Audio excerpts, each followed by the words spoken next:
ಧಾರವಾಡದ ಜಿಮ್ ಸೆಂಟರ್ನಲ್ಲಿ ಚೆಸ್ಟಿಗೆ ಜಿಮ್ ಆಡ್ತಿದ್ದ ಯೋಗೇಶ್ ಗೌಡನ ಕುತ್ತಿಗೆಯ ಮೇಲೆ ತಲವಾರಿಟ್ಟಿದ್ದ ಕುಲಕರ್ಣಿ ಗ್ಯಾಂಗ್ ಪ್ರಕರಣಕ್ಕೆ ಸಂಬಂಧಪಟ್ಟ ಹಾಗೆ ಜೀವಾವಧಿ ಶಿಕ್ಷೆಯಾಗುತ್ತೋ ಅಥವಾ ಜೀವಿತಾವಧಿಯೋ ಅನ್ನುವಂತಹ ತೀರ್ಪು. ಕಾಂಗ್ರೆಸ್ ಎಂಎಲ್ಎ ವಿನಯ್ ಕುಲಕರ್ಣಿಗೆ ಟೆನ್ಷನ್ ಮೇಲೆ ಟೆನ್ಷನ್ ಶುರುವಾಗಿದೆ. ಯೋಗೇಶ್ ಗೌಡ ಹತ್ಯೆ ಪ್ರಕರಣದ ಅಪರಾಧಿ ಕುಲಕರ್ಣಿ. ಕಡಿಮೆ ಶಿಕ್ಷೆಗೆ ನಿನ್ನೆ ಅಂಗಲಾಚಿದ ವಿನಯ್ ಕುಲಕರ್ಣಿ. ನ್ಯಾಯಾಧೀಶರ ಎದುರು ಅಳಲನ್ನು ತೋಡಿಕೊಂಡಿದ್ದ ಎಂಎಲ್ಎ ಇವತ್ತು 17 ಮಂದಿ ಅಪರಾಧಿಗಳಿಗೆ ಶಿಕ್ಷೆಯ ಪ್ರಮಾಣ ಪ್ರಕಟಗೊಳ್ಳುತ್ತೆ. ಜನಪ್ರತಿನಿಧಿಗಳ ವಿಶೇಷ ಕೋರ್ಟ್ನಿಂದ ಇವತ್ತು ಶಿಕ್ಷೆಯ ಪ್ರಮಾಣ ಪ್ರಕಟ ಆಗುತ್ತೆ. ನ್ಯಾಯಮೂರ್ತಿ ಸಂತೋಷ್ ಗಜಾನನ ಅವರಿರುವ ಗೌರವಾನ್ವಿತ ಪೀಠದಿಂದ ನಿನ್ನೆ ವಾದ ಪ್ರತಿವಾದ ಆಲಿಸಿರುವಂತಹ ನ್ಯಾಯಾಧೀಶರು ಇವತ್ತು ಶಿಕ್ಷೆಯ ಪ್ರಮಾಣ ಪ್ರಕಟಗೊಳ್ಳುವ ಸಾಧ್ಯತೆಗಳಿದ್ದಾವೆ. ಇನ್ನು ವಿನಯ್ ಕುಲಕರ್ಣಿ ಅವರ ಪರ ವಕೀಲರು ಕೂಡ ನಾನಾ ತರಹದಲ್ಲಿ ಕೆಲವೊಂದು ಉದಾಹರಣೆಯ ಆದೇಶಗಳ ಪ್ರತಿಯನ್ನು ಕೂಡ ನ್ಯಾಯಾಲಯದ ಮುಂದಿಟ್ಟಿದ್ರು. ಈ ಹಿಂದೆ ನಡೆದಿರತಕ್ಕಂಥ ಅನೇಕ ಸೂಕ್ಷ್ಮ ಪ್ರಕರಣಗಳಲ್ಲಿ ನ್ಯಾಯಾಧೀಶರಿಗೆ ಜನಪ್ರತಿನಿಧಿಗಳಿಗೆ ಕೆಲವೊಂದು ಎಕ್ಸ್ಕ್ಯೂಸ್ಗಳು ಸಿಕ್ಕಿರುವಂತಹ ಅನೇಕ ಆದೇಶಗಳನ್ನು ತೋರಿಸುವಂಥ ಪ್ರಯತ್ನಗಳನ್ನು ಮಾಡಿದ್ರು. ಅದೇ ರೀತಿ ಸಿಬಿಐ ಪರ ವಕೀಲರು ಕೂಡ ನಿನ್ನೆ ವಾದವನ್ನು ಮಂಡಿಸಿದ್ದಾರೆ. ಸಿಬಿಐ ಪರ ವಕೀಲರು ಅವರು ಹೇಳ್ತಾರೆ, ಎಲ್ಲೋ ಒಂದು ಕಡೆ ನ್ಯಾಯಾಲಯದಿಂದ ಮ್ಯಾಕ್ಸಿಮಮ್ ಶಿಕ್ಷೆ ಪ್ರಕಟ ಆಗಬೇಕು ಇವರ ವಿರುದ್ಧ. ಕಾರಣ ಒಬ್ಬ ಮನುಷ್ಯನನ್ನ ವ್ಯವಸ್ಥಿತವಾಗಿ ಆತ ಒಬ್ಬನೇ ಇರುವಂತಹದನ್ನು ಗಮನಿಸಿ ಆತನ ಮೇಲೆ 57 ಬಾರಿ ತಲವಾರ್ನಿಂದ ಇರಿಯಲಾಗಿದೆ. ಅಜಾನುಬಾಹುವಾಗಿದ್ದ ಯೋಗೇಶ್ ಗೌಡ, ಆತನ ಎದೆ ಇತ್ತಲ್ಲ, ಆ ಎದೆಯನ್ನು ಕತ್ತರಿಸೋದಕ್ಕೊಂದು ಗ್ಯಾಂಗು 5-6 ಬಾರಿ ಕತ್ತಿಯನ್ನು ಬೀಸಬೇಕಾಗಿ ಬಂದಿತ್ತು.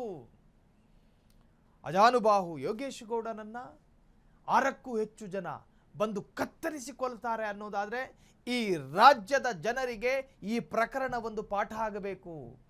ಮುಂದೆ ಎದ್ದು ನಿಲ್ಲುವ ಹಂತಕರಿಗೆ ಈ ಪ್ರಕರಣದ ಆದೇಶ ಪಾಠ ಆಗಬೇಕು. ಸಿಬಿಐ ಪರ ವಕೀಲರು ಹೇಳ್ತಾರೆ, ವಿಧಾನಸೌಧದಲ್ಲಿ ನಿಂತ್ಕೊಂಡು ಪ್ರಮಾಣ ವಚನ ಸ್ವೀಕಾರ ಮಾಡಿ ಈ ತರಹದ ಕೊಲೆ ಪ್ರಕರಣಗಳಲ್ಲಿ ಥರ್ಡ್ ರೇಟ್ ಕ್ರಿಮಿನಲ್ ಆಕ್ಟಿವಿಟೀಸ್ನಲ್ಲಿ ಪಾಲ್ಗೊಳ್ತಾರೆ ಅನ್ನೋದಾದರೆ ಜನಪ್ರತಿನಿಧಿಗಳಿಗೆ ಕಾನೂನಿನ ಮೇಲೆ ಭಯ ಹುಟ್ಟಬೇಕು. ಹಾಗಾಗಿ ಈ ವರ್ಡಿಕ್ಟು ಐತಿಹಾಸಿಕ ವರ್ಡಿಕ್ಟ್ ಆಗಿ ಮಾರ್ಪಡಬೇಕು. ಈ ಆದೇಶ ಕರ್ನಾಟಕದ ಬಾರ್ಡರ್ ಮೀರಿ ದೇಶದ ನಾನಾ ರಾಜ್ಯಗಳಲ್ಲಿ ಚರ್ಚೆಯಾಗಬೇಕು. ಬೇರೆ ರೀತಿಯ ಕ್ರಿಮಿನಲ್ ಆಕ್ಟಿವಿಟೀಸ್ನಲ್ಲಿ ಪಾಲ್ಗೊಳ್ಳುವ ಜನಪ್ರತಿನಿಧಿಗಳಿಗೆ ಪಾಠ ಆಗಬೇಕು. ಹಾಗಾಗಿ ಈ ವರ್ಡಿಕ್ಟು ವಿಶೇಷ ಅಂತ ಕರೆಸಿಕೊಳ್ಳಬೇಕು, ಸಿಬಿಐ ಪರ ವಕೀಲರು ಹೇಳ್ತಾರೆ.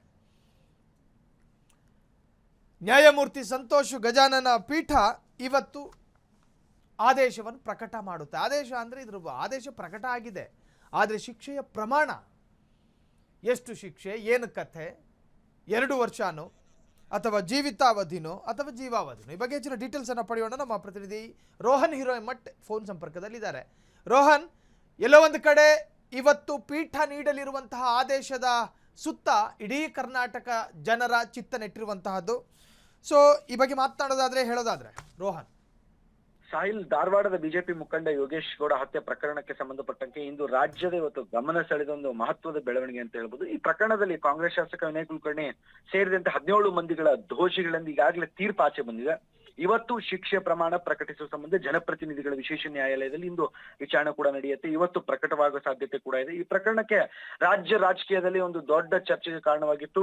ಜೀವಾವಧಿ ಶಿಕ್ಷೆ ಆಗುತ್ತೋ ಅಥವಾ ಕಠಿಣ ಶಿಕ್ಷೆ ಆಗುತ್ತೋ ಎಂಬುದು ಈಗಾಗಲೇ ಕುತೂಹಲ ಹೆಚ್ಚಾಗಿರುವಂತದ್ದು. ನ್ಯಾಯಮೂರ್ತಿ ಸಂತೋಷ್ ಗಜಾನನ್ ಭಟ್ ಅವರು ಈ ಪೀಠದ ಮುಂದೆ ಇವತ್ತು ಶಿಕ್ಷೆಯ ಪ್ರಮಾಣದ ಬಗ್ಗೆ ವಾದ ಪ್ರತಿವಾದಗಳ ನಡುವೆ ಆಲಿಸಿದ ಬಳಿಕ ಪ್ರಾಸಿಕ್ಯೂಷನ್ ಪರ ವಕೀಲರು ಗಂಭೀರ ಅಪರಾಧಗಳೆಂದೇ ಉಲ್ಲೇಖಿಸಿದಂತ ಸಂದರ್ಭದಲ್ಲಿ ಕಠಿಣ ಶಿಕ್ಷೆ ವಿಧಿಸುವಂತೆ ಈ ನಿರ್ಣಯಗಳು ಒತ್ತಾಯಿಸಿದ್ರು. ಅದೇ ವೇಳೆ ಆರೋಪಿಗಳ ಪರ ವಕೀಲರಾದಂತಹ ಕಡಿಮೆ ಶಿಕ್ಷೆ ನೀಡಬೇಕಂತ ಕೂಡ ಮನವಿಯನ್ನ ಪೀಠದ ಮುಂದೆ ಮನವಿಯನ್ನು ಕೂಡ ಮಾಡ್ಕೊಂಡಿದ್ರು. 2 ಪಾಳಿಯ ಒಂದು ವಾದಗಳ ಒಂದು ಗಮನವನ್ನ ಆಲಿಸಿದಂತ ನ್ಯಾಯಾಲಯ ಅಂತಿಮ ತೀರ್ಪನ್ನು ತಕ್ಷಣ ಪ್ರಕಟಿಸಲಿಲ್ಲ. ನಿನ್ನೆ ಮತ್ತಷ್ಟು ಪರಿಶೀಲನೆ ಒಂದು ವಿಚಾರಣೆಯನ್ನ ನಾಳೆ ನಿನ್ನೆ ನಡೆದಂತದ್ದು ಏನಿತ್ತಲ್ಲ ಇವತ್ತಿಗೆ ಮುಂದೂಡಿ ಇದರ ನಡುವೆ ಇವತ್ತು ಶಾಸಕ ವಿನಯ್ ಕುಲಕರ್ಣಿ ನ್ಯಾಯಾಧೀಶರ ಎದುರು ಇವತ್ತು ನಿನ್ನೆ ಒಂಥರ ಕಣ್ಣೀರನ್ನು ಕೂಡ ಇಟ್ಟಿದ್ದಾರೆ ಅಂತ ಹೇಳ್ಬೋದು.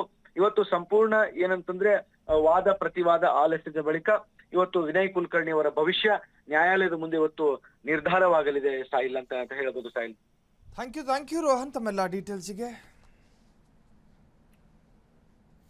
ಕ್ಷಣ ಕ್ಷಣದ ಸುದ್ದಿಗಳಿಗಾಗಿ ಫ್ರೀಡಂ ಟಿವಿ ಸಬ್ಸ್ಕ್ರೈಬ್ ಮಾಡಿ, ಲೈಕ್ ಮಾಡಿ ಹಾಗೂ ಫಾಲೋ ಮಾಡಿ. ಹೊಸ ಸುದ್ದಿಗಳ ನೋಟಿಫಿಕೇಶನ್ಗಾಗಿ ಬೆಲ್ ಐಕಾನ್ ಮೇಲೆ ಕ್ಲಿಕ್ ಮಾಡಿ.